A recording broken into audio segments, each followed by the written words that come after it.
Transportation in plants. Transportation in plants is performed by the conducting tissue. Conducting tissue is made up of xylem and phloem. Xylem transport water and mineral, and phloem transport food material. Now, transportation of water and minerals.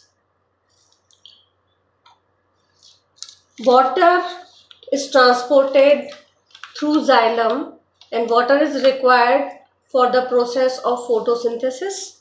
Minerals are also required for different other functions in the plants. Water and minerals absorbed from the soil by roots and transported through xylem. Now, xylem is made up of four type of tissues. That's why it is called complex tissue. Tracheids and vessels along with the xylem fiber. These three type of cells are dead cells in xylem and xylem parenchyma, which is the live cells. Now, mechanism of transportation of water and minerals. The process occur in three steps: absorption of water, then ascent of sap, and then transpiration. Absorption of water. Water is absorbed by roots from the soil.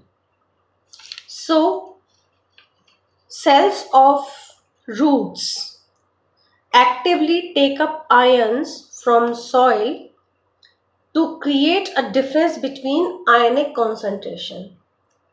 And because of that, those ions when enter into the roots, then water concentration becomes more in the soil, and due to this, by the process of osmosis, water enter the roots, and this creates root pressure because it forms a regular movement of water from soil to the roots. It creates root pressure.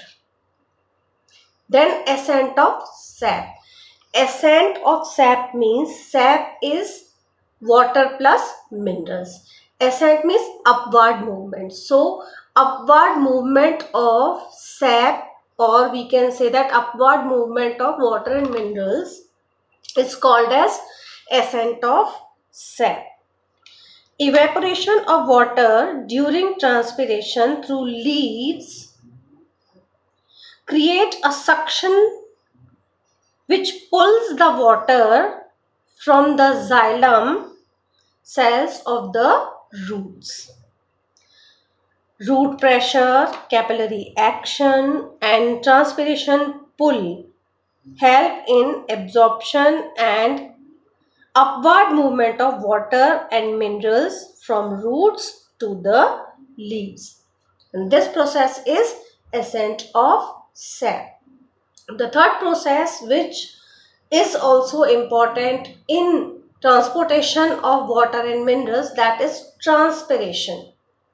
Transpiration, as we know, that is the process of evaporation of water through the leaves.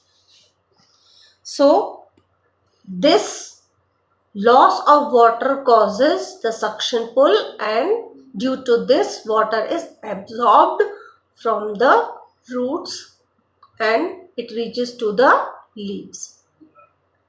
Now, importance of transpiration. Why transpiration is necessary for plants? The first importance is removal of excess water, as if more water is present in the plants, that is transpired through the leaves. Ascent of sap. As we earlier discussed, that sap move upward due to the transpiration pull, and that's why transpiration is necessary. Then cooling effect. Due to transpiration, evaporation takes place. Evaporation causes cooling, and because of this cooling effect occur, and in that way plants help in maintenance of temperature. And the next importance is absorption and distribution of mineral salts. More water is transpired, more water is absorbed, and as plants absorb more water along with the minerals, so that minerals are also taken to the all parts of the body for the different activities. So continuous water current produced by transpiration help to absorb and distribute more minerals in the plants. Now we're talking about transportation of food by phloem. This method is called translocation. Translocation is a method when food is transported by phloem. Here we observe the mechanism how food is transported by phloem. This is sieve tube of phloem having sieve plates. This sieve tube surrounded by parenchyma cell. This cell is leaf cell. Leaf cell, this is called source cells because leaf cells can perform photosynthesis and make food with the help of sunlight and chlorophyll. This food is sucrose. Later on, basically food is glucose and this glucose converts into sucrose. Now, sucrose cannot transfer itself. So, sucrose transfer from source cell to sieve tubes with help of energy molecules, ATP molecules. This is called active transportation. This is called active transportation when energy is used. So, with help of the ATP molecule, adenosine triphosphate is a energy molecule. With help of this energy, sucrose transfer from leaf cells to sieve tubes. When sucrose comes here, surrounding parenchyma cell release water because here condition become hypertonic, and due to hypertonic, water automatically comes out through osmosis process and here liquidity increases.